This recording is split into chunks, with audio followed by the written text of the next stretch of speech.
Hello বন্ধুরা, তো আজ আমি একটা বাঙালি থালি করেছি। তো বাঙালি থালিতে অনেক কিছুই থাকে, আমার কাছে যতগুলো জিনিস ছিল তো তাই আমি করেছি। প্রথমেই বলি আপনাকে, এই যে চালটা দেখেছেন এটা কিন্তু তোলাইপুঞ্জি চাল, একদম সুন্দর তোলাইপুঞ্জি চালের ভাত, তার সঙ্গে কিন্তু লেবু, একটা লঙ্কা, আর আছে শসা, আর একটু পেঁয়াজ। আর বাঙালি জানেন তো বড়ি ছাড়া চলে না, তো বড়ি করেছি, আর লাল শাক একটু ভেজে নিয়েছি।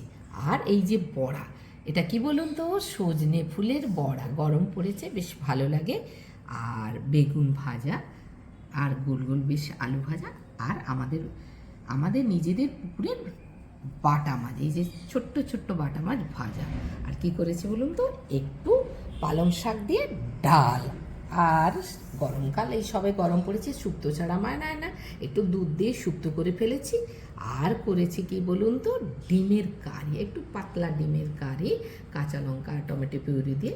আর করেছি একটু পালং শাক দিয়ে, কচু দিয়ে একটু ঘন্ট, তার সঙ্গে ছোট বড়ি কয়েকটা বেশি দিয়ে দিয়েছি, একদম জমে যাবে।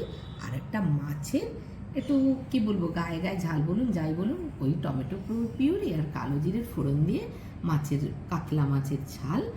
আর এই গরমকালে চাটনি ছাড়া কি জমে, এই যে চাটনি, আমের চাটনি, আর একটু লাস্টে পাঁচফোড়নকে ভেজে দিয়ে দিয়েছি, বেশ সুন্দর। তো আজকে দেখুন জমে যাবে। তাহলে চলুন, কেমন হয়েছে এই বাঙালি থালাটা একটু বলবেন। এই বাঙালি থালিটা যদি আপনাদের ভালো লাগে আপনারা বাড়িতেও করতে পারেন। আর যদি আপনাদের চ্যানেলটিকে ভালো লাগে আপনারা লাইক, সাবস্ক্রাইব আর অনেক অনেক কমেন্ট